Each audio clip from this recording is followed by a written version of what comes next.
What's up, good people? It's your boy Cute, and today I just want to go a little bit into photography.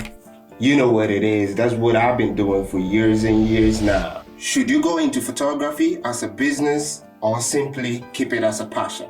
We'll be right back.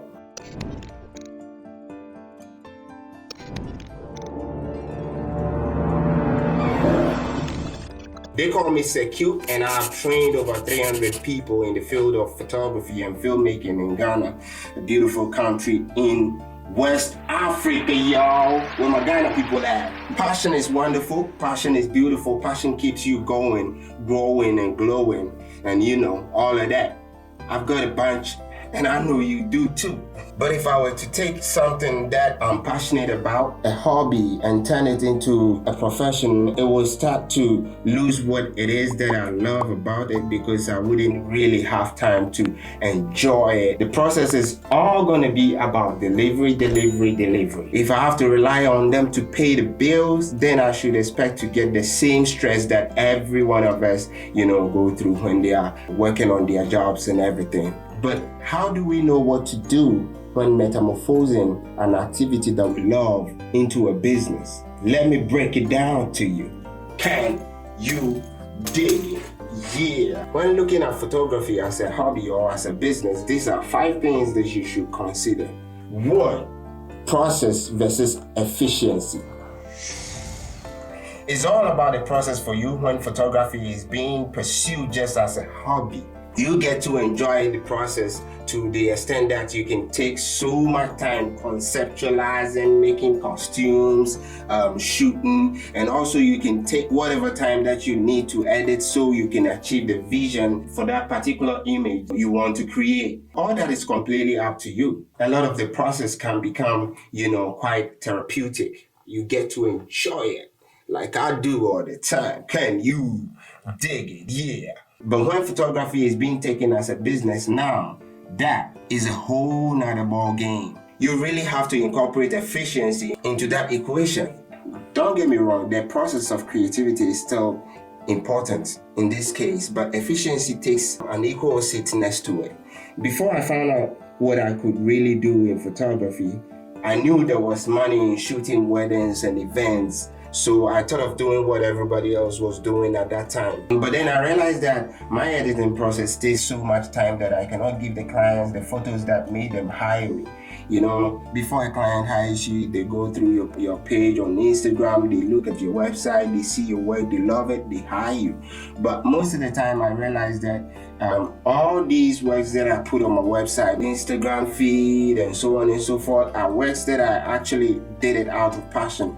Most of them, it became a problem when, you're shooting a wedding of about 1,000 pictures, and then, you have to edit them and make them look like the pictures that you actually worked on for passion projects. Let me correct this camera right here. Looks like it's looking over there instead of looking at me. You gotta look at me, y'all. So whenever I try to get the images to look like the ones in my portfolio, it took so much time that I always had problems with the clients at the end of the day, So upon problems, I finally carved out a niche in photography that best suits my process of creating, that is fine art photography. This helped me a ton. As a fine art photographer, I spend days, hours to get just a single photograph done, and that's fine by me, because I do it at my own pace and I can sell these images to people who actually love my work. You can do that to somebody's wedding of about 1,000 images.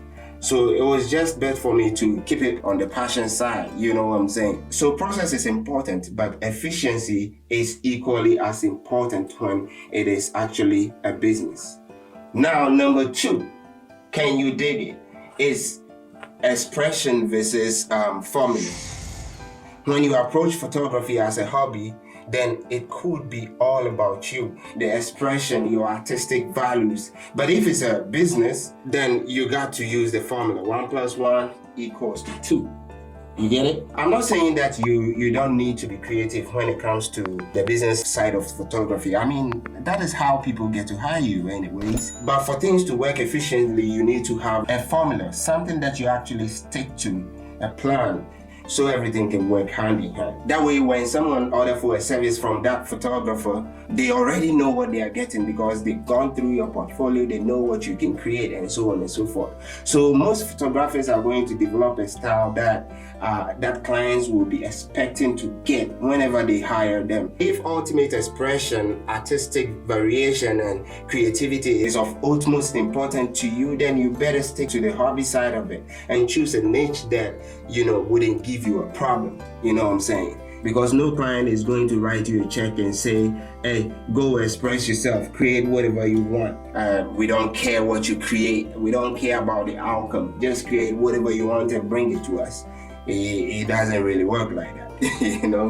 Every client has, they have expectations. Sometimes they give you the freedom to create, but that does not mean that they don't have expectations. If you go and you create something nonsensical, my God, Betuta Kanka is a number 3. Self versus client. When it comes to photography as a business, you are to serve a client. When it's a hobby, you serve yourself. You do what makes you happy. I've personally had problems with clients over what they want and what I can actually provide them. But that type of problem should be non-existent when it comes to photography as a business. You are in a client-serving industry. You got to love the client because they're actually the ones who are paying your bills. So you cannot be like, oh, I just want to create whatever I want for the client. I mean, if the client wants shoes, you can't give them Pepe. Can you dig it? Yeah. We're going to number 4? Yeah, 4. Number 4 is freedom versus schedule. From the standpoint of photography as a hobby, you choose when, where, what, and how you want to shoot. But when it comes to the business side of photography, you are contracted to go and do a job. So that means rain or shine, you have to deliver. No excuses. There's been so many times that, I'm kind of indisposed. I don't feel like doing the work. Maybe it's raining or something like that, but the wedding is going on. So what you gonna do? You gotta go and deliver. That's the reason why you were hired. You have no excuse, So it is what it is. Number 5, the last one, not the least though, is business versus art.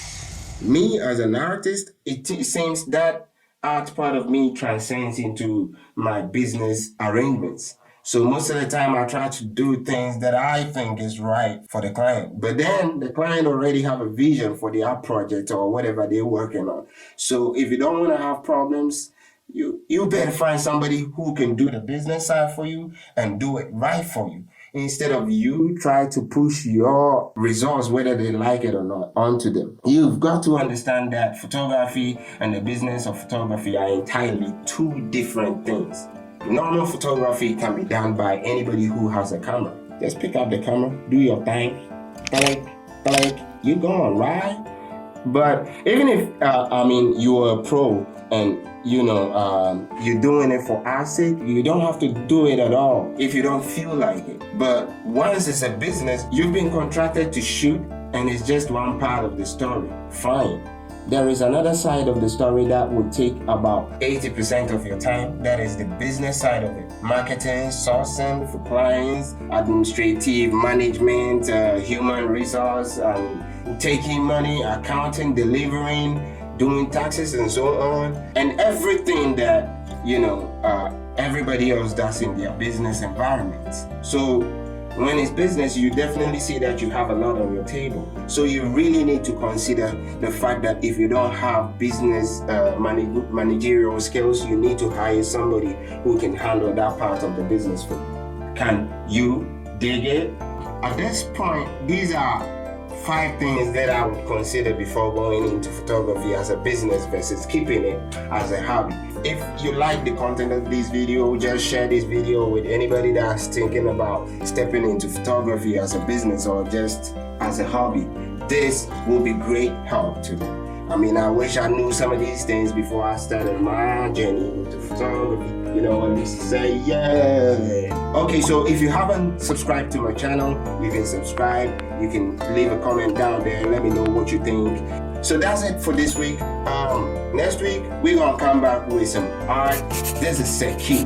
I'm signing out. Can you dig it? Yeah. Oh, you still here? Just like it and go already.